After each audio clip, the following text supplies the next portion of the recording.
Well, some of you might have time to catch up on reading these days, and there is a wide range of novels concerning epidemics and pandemics. CBSN Bay Area's Kenny Choi talked with a Bay Area novelist about a couple of them. Joining us now by FaceTime is Donna Levin. Donna, you're featuring Daniel Defoe's A Journal of the Plague Year and Laurie Halse Anderson's Fever 1793. I have an idea of why you chose these books, but tell us a little bit more about why these two books right now. Well, there are a very, very wide range of novels about epidemics and pandemics. Many of them fall into the speculative fiction or dystopian fiction category. These two are historical novels about epidemics, and right now, dystopian fiction is a little too scary for me. These are both stories written some years after the fact, which means that the author and society at large has some perspective on these events. You know, if you watch movies made about World War II during the war, they're very different than movies made about the war after the war. So this is a time when these authors could, you know, as authors do, to represent the people and talk about the lingering effects, sometimes much later, of these dramatic events.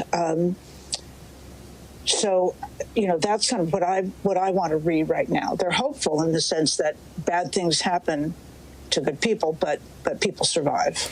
Donna, how accurate are these? Are there any parts that are fictionalized? Well, there are always, because it's fiction, there are always fictional characters inserted into these scenarios. But both these books are meticulously accurate. Defoe is of Robinson Crusoe fame. And by the way, this is not only probably the first book about a pandemic, but it's one of the first novels ever. And he was only 5 years old during the Great Plague of London.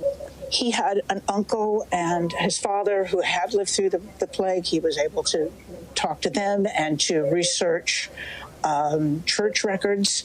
Many records were destroyed during the Great Fire of London, which occurred about a year later, and which also really put an end to the plague by killing off most of the rats that were carrying the fleas that caused it. So it's chillingly accurate is the short answer. And Fever also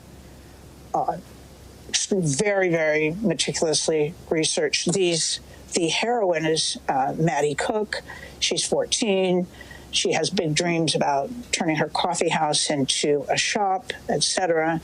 But you know, everybody around her, there are many, many historical figures surrounding her, including George Washington.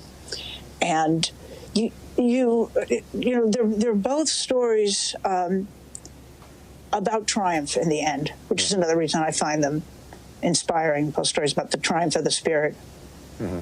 So, Donna, several centuries later, what are some of the other parallels between what we're experiencing today and what these novelists describe? What are the lessons learned through these books?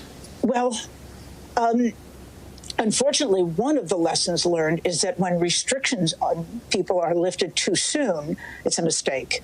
I don't want to be the one to say that, but it's true that this is when people start thinking, oh, this is going away, so they start coming out of their houses and returning to normal life, and that will cause a resurgence of the disease. But throughout, both books are striking parallels. The first rumors of these diseases get dismissed. When they can't be dismissed anymore, people look for a scapegoat. In Fever, people blame the refugees at the dock. People rush to find some kind of miracle cure. People go to astrology and Journal of the Plague Year. People go to, of course, this was a common practice. Physicians bleed their patients in fever. You know, but they thought it was the right thing to do. People hoard. People share. There's phenomenal acts of kindness and phenomenal acts of cruelty as well. And that's just That's human beings. Right. In a sense, in a way, history repeating itself when you see what's happening right now. All right, so Donna, if you want to read something more dystopian, what are you recommending right now? Let's see. I've got a few. There's so many, but I've got a few. One, The Companions, by an author named Katie M. Flynn. It's set mostly in San Francisco, so that's a draw right there. Wilder Girls, Rory Power, Station 11, very popular novel. Emily St. John Mandel. A classic of the genre is Stephen King's The Stand. And I think we're going to see a very, very big book by Lawrence Wright, who wrote the book of Going Clear about Scientology.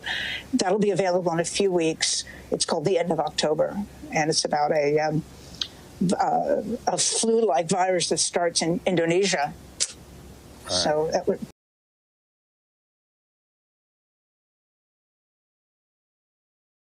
Time to pick up these books. Thank you so much for your insight and the recommendations.